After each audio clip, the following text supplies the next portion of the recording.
Assalamu alaikum jama'a, barkanmu da dare.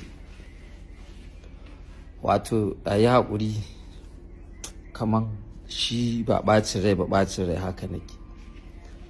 Wannan magana ta ladini yanzu nan nake haɗu da ita a social media. Gaskiyan magana yan fim ba Allah a ranku.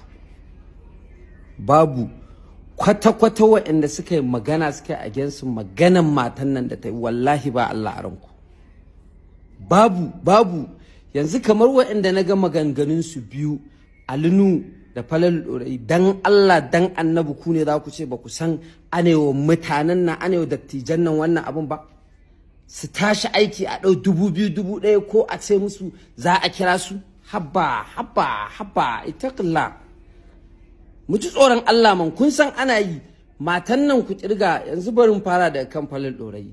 Matan nan a kirga fim nawa ta yi a industry? Falal, matan nan ta yi fim ya fi nawa? Fim nawa ne ka sata har za ka yi against maganar ta dan ta ce 2,000 2,000 ake bata?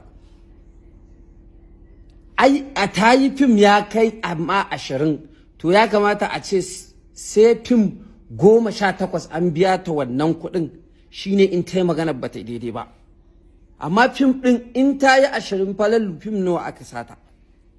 Darakta, mi magana gaskiya mana. Mu da ku mun san akwai yaran nan, za ka zo ka sa mutum a sai producer ya kuma dinka cutar mutane, ba ma ƙoƙari mu biya su da kanmu. Mun san da wannan. Ko kuma a shi Alinu fim nawa ya sata, nawa ne ya bata 40,000? Mun sani ba ƙarya bane ba.